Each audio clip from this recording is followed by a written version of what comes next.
Halo guys, Mimin hampir saja lupa sama Donghua yang satu ini nih.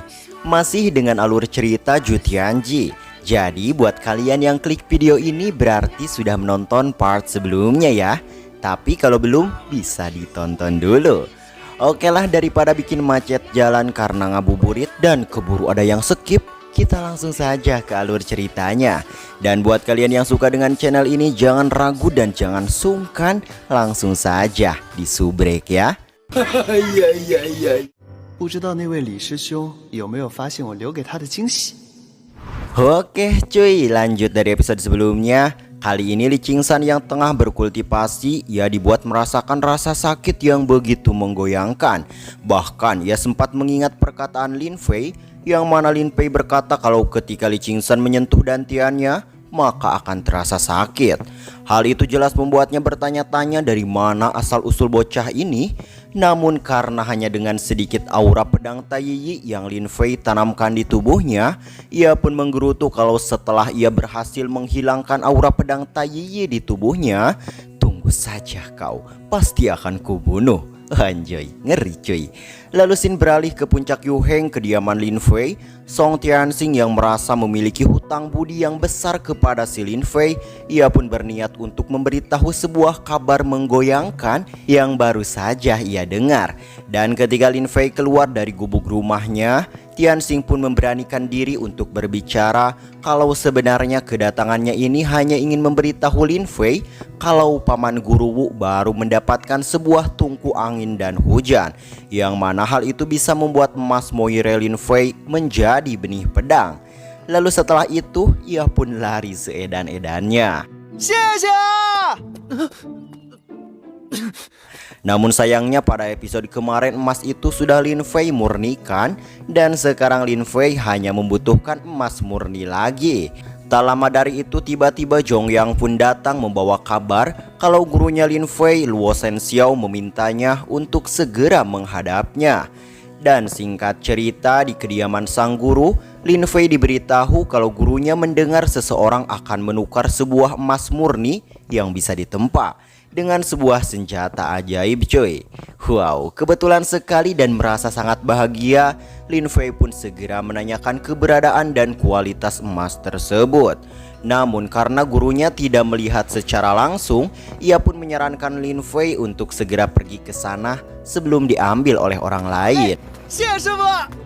Setelah itu, Luo Shenxiao berkata kalau anggap saja itu hadiah darinya karena Lin Fei sudah mencapai ranah Yang Yuan. Lalu Lin Fei yang bersemangat, ia sempat terhenti karena bagaimana bisa gurunya tahu kalau ia membutuhkan emas murni yang ditempa. Namun karena tidak mau berpikir panjang lebar, Lin Fei pun menghiraukannya dan segera pergi dari sana. Singkat cerita, di puncak senjata ajaib, Lin Fei yang baru saja tiba, ia sangat kagum dengan pelayanan otomatis dari puncak senjata ajaib yang mana sudah terlihat modern. Di sana juga ada beberapa orang yang menukar emas murni, ramuan, bahkan senjata yang bisa meningkatkan kemampuan.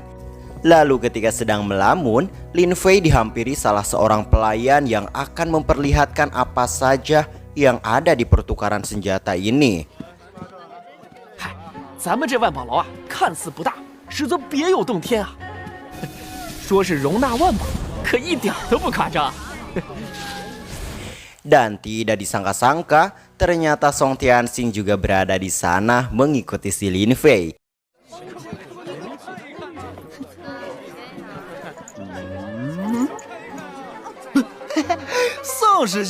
Dan ketika sudah berpapasan dengan Lin Fei, Tianxing pun beralasan kalau sekarang ia sedang bertugas di sini, dan sebaliknya Tianxing juga menanyakan apa yang Lin Fei lakukan di sini. Lalu dijelaskanlah kalau kedatangannya ini hanya untuk emas murni yang ditempa. Lalu salah seorang pelayan yang mendengar percakapan mereka, ia pun memberitahu Lin Fei kalau ternyata emas murni itu juga diinginkan seseorang dari puncak Mojian, dan ia sudah menawarnya dengan harga 500 batu roh. Hal itu jelas membuat Lin Fei kaget karena entah orang itu tahu harga emas murni atau mau mengambil keuntungan dari orang lain. Hal itu juga dibenarkan pelayan di sana karena pada saat itu juga negosiasi langsung dihentikan dan emas murninya masih tersimpan di sini. Lalu dengan senangnya Lin Fei pun ingin membelinya. Namun pelayan itu memberitahu kembali kalau identitas dari pembeli sebelumnya agak lumayan istimewa. Jadi titik-titik. Namun tiba-tiba Song Tianxing pun angkat bicara kalau selama ada dirinya, perdagangan harus adil. Yang mana hal itu membuat pelayan itu takut dan segera mengambilkan emas murninya. 前32甲。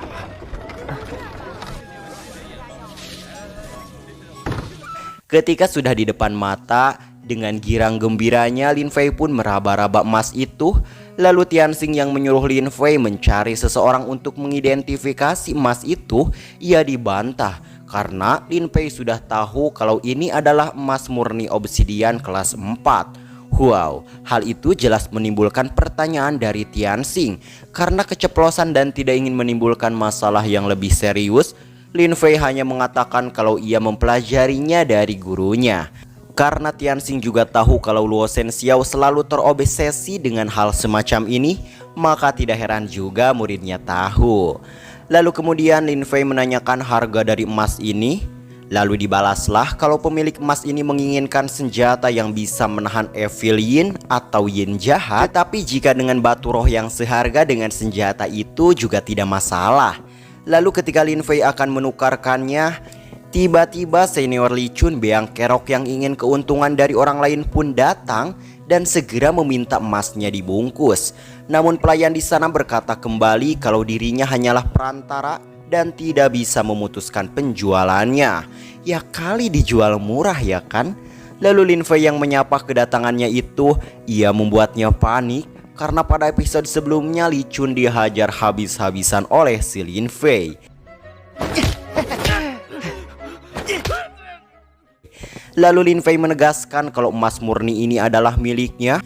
Mendengar itu, Li Chun malah mengalihkan perbincangan tentang puncak Yu Heng yang sudah bangkrut dalam beberapa dekade. Dan jika bukan karena puncak mojiannya yang dermawan memberikan pedang gratis setiap tahun, mungkin sekarang puncak Yu Heng akan kehabisan pedang. Lalu karena begitu, Li Chun pun meminta Lin Fei membayar uang pedangnya yang sudah ia terima beberapa tahun ini. Dan di sini dengan gagah berani Tianxing angkat bicara kalau memang benar semua pedang dibuat oleh puncak mojian. Namun semua itu merupakan properti milik sekte dan yang harus memutuskan adalah ketua sekte. Lalu kemudian Li Chun bertanya, akankah orang miskin dari puncak Yu Heng mampu membeli emas ini?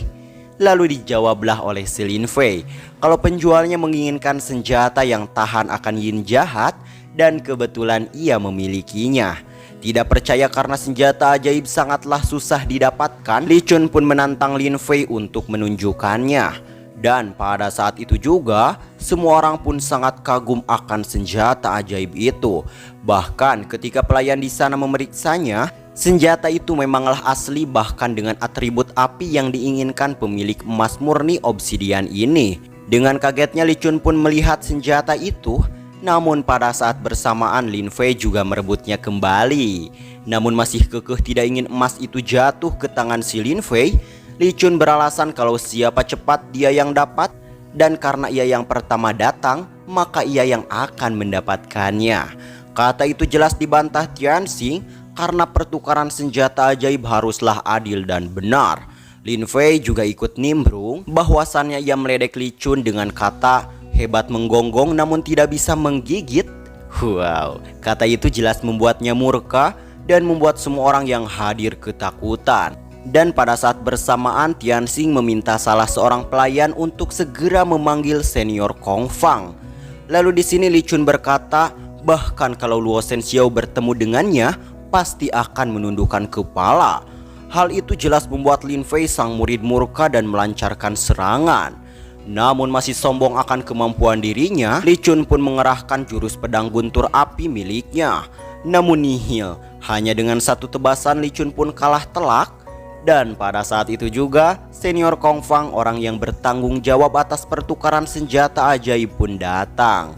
Di sini Lin Fei beranggapan kalau senior Kong ini tampaknya biasa saja dan mudah didekati. Namun karena melihat semua orang hormat, bahkan Li Chun tidak berani bertindak gegabah, membuat Lin Fei yakin kalau orang ini pasti sosok yang sangat kuat.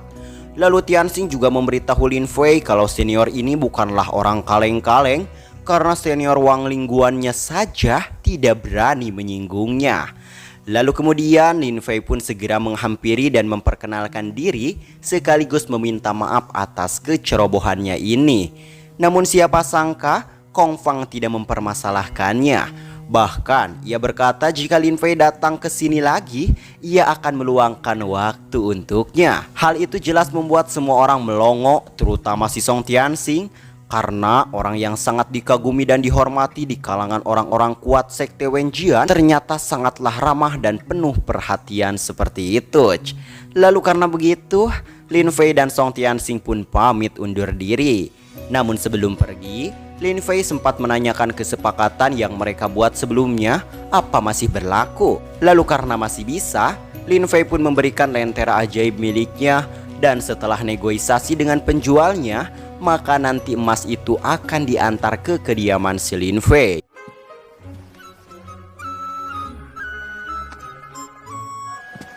Lin Fei Lalu kemudian Kong Fang menghampiri Li Chun dan langsung to the point kalau Li Chun telah melanggar aturan dan ia harus membayarnya. Lalu karena Li Chun bersedia, Kong Fang pun memberitahu total yang harus ia bayar, yaitu 1.200 batu roh. Dengan sok ruas dan kaget, Li Chun pun terdiam sejenak. Dan karena hari ini dirinya tidak membawa begitu banyak batu roh, maka ia akan mengantaranya dalam beberapa hari ke depan.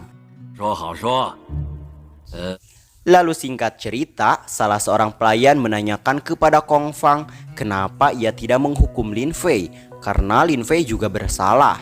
Dan di sini dijelaskanlah kalau terkadang harus meninggalkan yang buruk demi yang baik karena ia melihat sendiri bakat dan kejeniusan yang Lin Fei miliki. Lalu keesokan harinya di puncak Mojian, Li Chun yang ditugaskan guru Wuyu untuk menyambut tamu terhormat pun sedikit menggerutu karena gara-gara kejadian kemarin ia harus bergadang semalaman melempar pedang untuk melunasi hutang-hutangnya. Dan ia bertekad pasti akan membunuhnya. Namun tiba-tiba ia dikejutkan dengan kedatangan si Lin Fei. Lalu Li Chun pun bertanya tentang kedatangannya itu. Dan karena Lin Fei mengatakan ingin mencari gurunya untuk membuat senjata, Li Chun pun memintanya pergi karena gurunya sudah mengasingkan diri. Namun ketika mendengar bahwa Lin Fei diperintahkan ketua sekte untuk menemui paman guru Wuyu, Li Chun pun beranggapan kalau mungkinkah ini tamu yang gurunya tunggu. Lalu karena begitu, ia pun membawa Lin Fei untuk menemui gurunya. Dan ketika sudah berada di depan pintu kediaman sang guru, Li Chun pun pergi karena ia memiliki urusan lain. Namun ternyata ia malah mengintip dan melihat apa yang akan terjadi. Karena ia tahu kalau gurunya itu paling tidak suka diganggu ketika tengah bekerja. Dan benar saja, ketika Lin Fei berteriak memanggilnya, tiba-tiba ya, Lin Fei pun ditarik masuk dan dilempar begitu saja. Di sini kita juga diperlihatkan tungku angin dan hujan, tempat penempaan, dan inilah bebenguk dari penatua Wuyu. Tara. Dan di sini Lin Fei yang memberikan hormat kepadanya malah diserang dan dilempar keluar. Dan karena Wuyu masih memberi wajah kepada Luo Shenxiao, maka Lin Fei dibiarkan pergi begitu saja. Bahkan Li Chun sangat heran akan hal itu. Namun masih dengan tekad kuatnya, Lin Fei pun kembali berteriak kalau dirinya diperintahkan ketua sekte untuk datang ke tempat ini dan memintanya untuk membuatkannya pedang. Hal itu jelas membuat Lin Fei kembali ditarik ke dalam dan digebuk habis-habisan cuy. Membuat Li Chun sangatlah kegirangan karena balas dendamnya akhirnya tercapai. Dan singkat cerita, Lin Fei sudah terikat di atas tungku dan siap untuk dipanggang. Dan di sini Wuyu meminta Li Chun untuk menjaganya selama 3 hari. Lalu setelah itu Lin Fei baru boleh pergi. Dan merasa kesempatan yang bagus, Li Chun malah menambahkan suhu panas di tungku tersebut. Ia juga berkata, Pei, gimana? Enakan panas dari api bumi ini? Ya, lebih dari yang aku harapkan, balas Lin Fei. Lalu Lin Fei juga berkata jika ia terjatuh ke dalam tungku, mungkinkah Li Chun akan mendapatkan masalah? Bodoh, Belenggu yang mengikatmu adalah tali berkoar milik guruku yang bahkan bisa menahan batu 10.000 ton. Memangnya beratmu berapa sih? Balas Li Chun. Namun siapa sangka Lin Pei pun memotong dan menjatuhkan diri ke dalam tungku itu, yang mana hal itu membuat Li Chun panik dan hampir saja gila. Karena jika gurunya mengetahui itu, maka ia pasti akan mendapat masalah besar. Sementara di dalam tungku, Lin Fei sangat kagum karena tungku ini sungguh luar binasa. Dan ketika Lin Fei bertanya-tanya di mana api berkoarnya berada, tiba-tiba api pun menyala dan mengelilingi si Lin Fei. Namun hal itu jelas saja mudah baginya.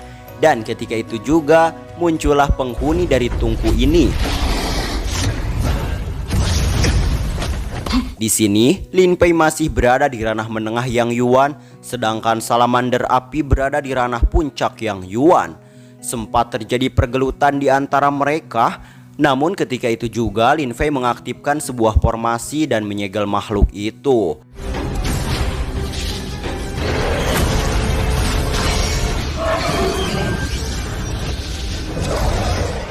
Dengan rasa kagum dari transformasi api yang begitu murni, Lin Fei pun segera menyerap elemen api darinya. Xin pun beralih di luar tungku angin dan hujan. Li Chun yang masih kebingungan harus menjelaskan apa kepada gurunya. Akhirnya ia pun menemukan solusi, yaitu ketika ia lengah, Lin Fei berhasil melepaskan diri dan dirinya terluka sehingga tidak bisa menghentikannya. Ya, itu ide bagus, ucap si Li Chun.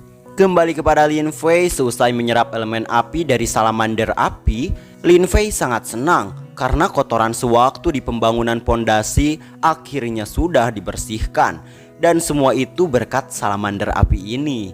Namun di sini Lin Fei masih harus merepotkannya lagi, yaitu dengan memurnikan emas obsidian miliknya. Dan pada saat bersamaan, Lin Fei dibuat senang lagi karena ternyata emas murni itu merupakan besi Phoenix yang sangat luar binasa.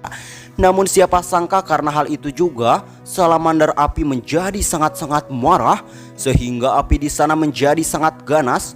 Bahkan ketika makhluk itu pergi, tiba-tiba ia menjadi sangat-sangat besar, cuy. Namun ketika ia akan menyerang Lin Fei, Xin pun beralih kepada Guru Wuyu yang kembali ke kediamannya. Lalu ketika ia menanyakan keberadaan Lin Fei, Li Chun pun dengan akting yang sangat-sangat membagongkan ia berkata kalau Lin Fei telah melarikan diri. Oke sekuat capruk, seperti biasa nih, lagi sayang-sayangnya malah ditinggal, lagi seru-serunya malah selesai.